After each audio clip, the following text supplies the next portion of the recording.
another episode of Cruising USA. It's a beautiful, blustery day here in Huntington Beach. I'm here with Tom Minatelli. Tom. So tell me what kind of car you drive. 2006 Chevy Silverado. Ooh, okay, cool. So you're clearly more of a truck guy typically, or is this your first truck? Well, I'm typically a motorcycle guy, but I drive a truck. It's my third truck now. Third truck now. Okay, and so what drove you to this one? I got a good deal on it, and I've always liked Silverados. Very easy to work on, very cheap to work on if anything happens to break or anything. Do you do your own maintenance on it? I do. Okay. So, like, how many miles do you have on the truck so far? Right now I have 126,000. Nice. All right, so it's a decent amount. Still, in its teenage years as a car, but what kind of maintenance have you had to do?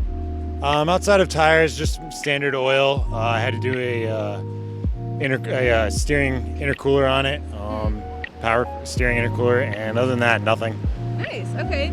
So functioning really well. If somebody were looking into buying a truck, what advice would you have when they were car shopping?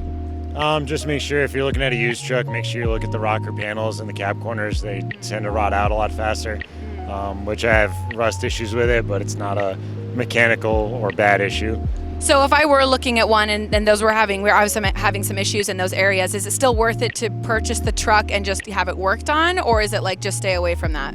Oh yeah, it's still definitely worth it. I mean, I could replace full cab corners and my rockers for about $200 if I do most of the work myself. Yeah. Going to a shop, it's going to be obviously more expensive, but doing the work myself, about $200 and I'm done. Yeah, and they're totally able to be replaced and everything. It's machine work and mechanical work, so you're gonna have to weld them in, cut them out, weld the new ones in.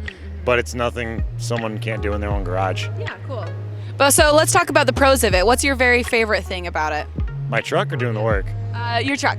My truck, it's 4-wheel drive. A lot of get up and go. It's easy to just jump in and go and cruise. I can go cruise down to the backwoods, or I can go out to the beach and just have fun with it. Yeah, fun. If you had one piece of advice for someone who was truck shopping, what would it be? Buy what you like. Don't settle. Just get the truck you want. Okay. Worth it in the end. Always. Always. All right, cool. Thank you so much. Appreciate it. And thanks for watching. We'll see you again soon here on Cruising USA.